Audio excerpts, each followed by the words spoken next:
Bueno, para no ocupar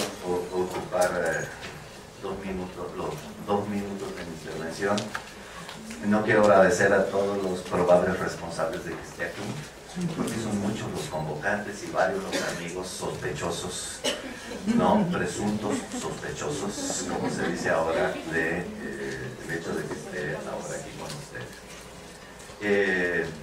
Voy a intentar ser casi telegráfico, no sé si breve, pero sí telegráfico, de una historia muy larga y compleja. Se trata, de acuerdo con el programa, de la relación entre el rol del sindicato y su relación con el gobierno.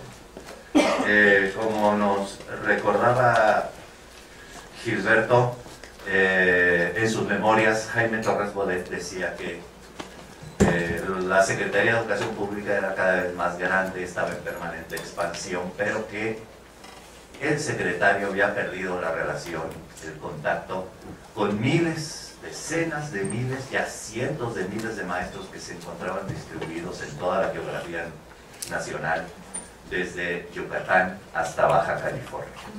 Los maestros, decía en sus memorias Torres Bodet, preferían quedar bien con el sindicato que con sus superiores, que a su vez querían quedar bien con el sindicato que con la autoridad educativa, porque esa relación con el sindicato les redituaba mucho más que su relación con las autoridades educativas. Yo creo que en ese texto Torres Bodet señala uno de los orígenes del empoderamiento del CENTE como grupo de poder, pero también como cogestor del sistema educativo nacional. Mientras el CENTE y sus cacicazgos permanecen, los secretarios, siempre novatos, llegan y se van. A veces no permanecen ni siquiera el sexenio completo, como ha ocurrido en varias ocasiones, mientras la estructura sindical permanece, sus cuadros dirigentes permanecen, etc. Entonces, esta asimetría en la relación entre la SEP y el CENTE fue descrita de esa manera, de un modo espléndido, por Jaime Torres Bodet desde hace más de 50 años.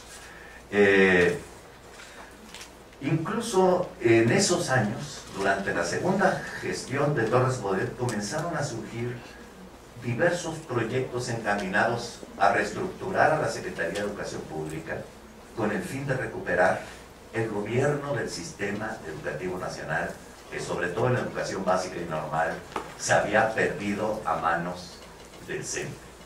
De esa manera encontramos un primer proyecto en 59, después en 69, al cuarto para las 12, un proyecto elaborado por el Consejo Nacional Técnico de Educación que planteaba el fortalecimiento de las áreas de planeación de la SEP,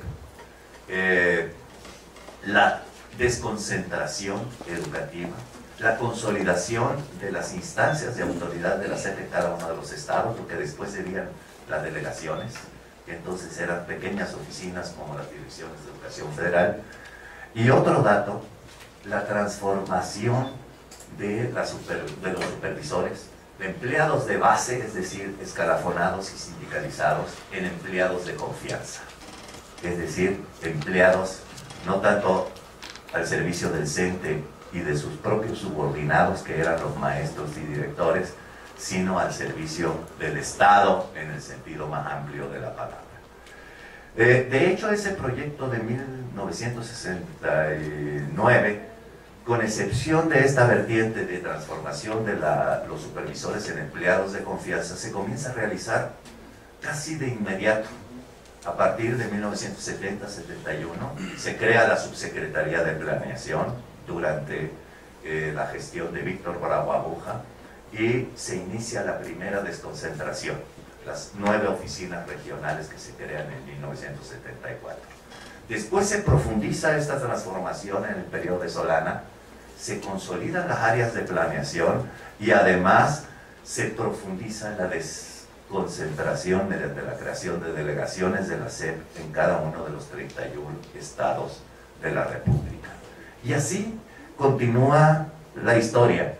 En el periodo de la Madrid, ustedes saben cómo se plantea desde el discurso de toma de posesión la necesidad de descentralizar. Ya no solo desconcentrar la SEP, sino transferir la gestión y la relación laboral de la SEP nacional a cada uno de los gobiernos de los estados.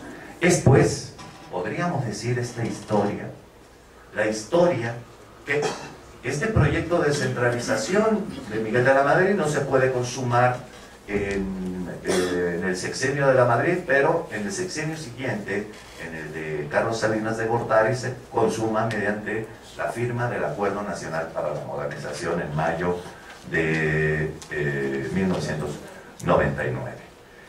En pocas palabras, esta historia, 92, perdón, esta historia es la historia, digamos, de la recuperación del gobierno del sistema de educación nacional para el Estado.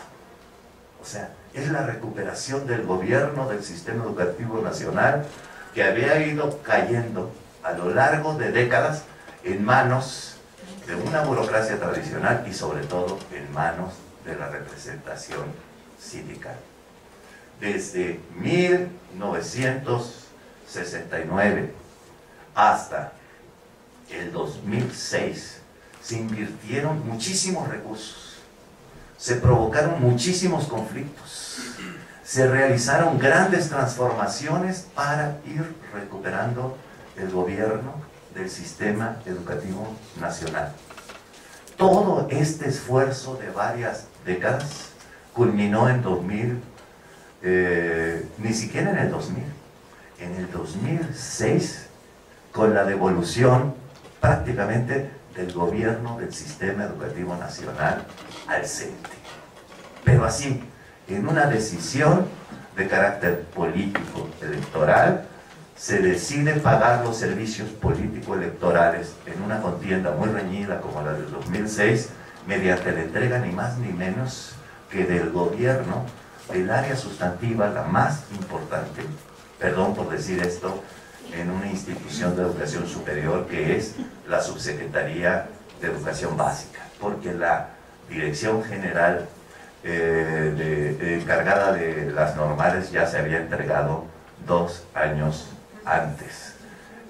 La dejé a manos precisamente del mismo personaje, no Fernando González, el yerno de la dueña del sindicato y del PANAL. Entonces, ¿qué es lo que tenemos aquí? Una especie de defección del Estado a través de un gobierno débil, cuestionado, ilegítimo, ¿sí? ¿Sí? Y en una contienda donde, en efecto, el CENTE jugó un papel muy importante, por la vía legal o ilegal, ¿sí? No lo sabremos jamás, para que triunfase en unas elecciones que hasta la fecha siguen siendo muy cuestionadas por la mayoría de los mexicanos. Entonces, este es un cambio muy interesante, porque contra lo que se esperaba, la transición democrática del país, que se comenzó a vivir, digamos, en el 88, pero se intensificó en la década de los 90 y culmina con la primera alternancia del partido histórico en el poder en el 2000, y se ratifica por la derecha el triunfo de la oposición histórica en el 2006. La transición, en lugar de debilitar a una de las corporaciones más importantes del antiguo régimen cardenista, de partido dominante como el CENTE, en lugar de debilitarlo, lo fortaleció. Eso no deja de ser paradójico. Pero hay otra paradoja. La federalización educativa de 1992, en lugar de debilitar al CENTE, también, como muchos esperábamos, o muchos temían, según desde donde se observara, en lugar de debilitar y fragmentar al CENTE, lo empoderó. Entonces tenemos una doble paradoja: transición política democrática que termina consolidando el poder político, los usos y costumbres de una de las organizaciones estratégicas del antiguo régimen priista postrevolucionario. Y por otro lado, federalización, descentralización, transferencia de relaciones laborales, gestión del sistema educativo federal en cada uno de los estados, que termina empoderando al sindicato. Es algo muy interesante que vale la pena analizar.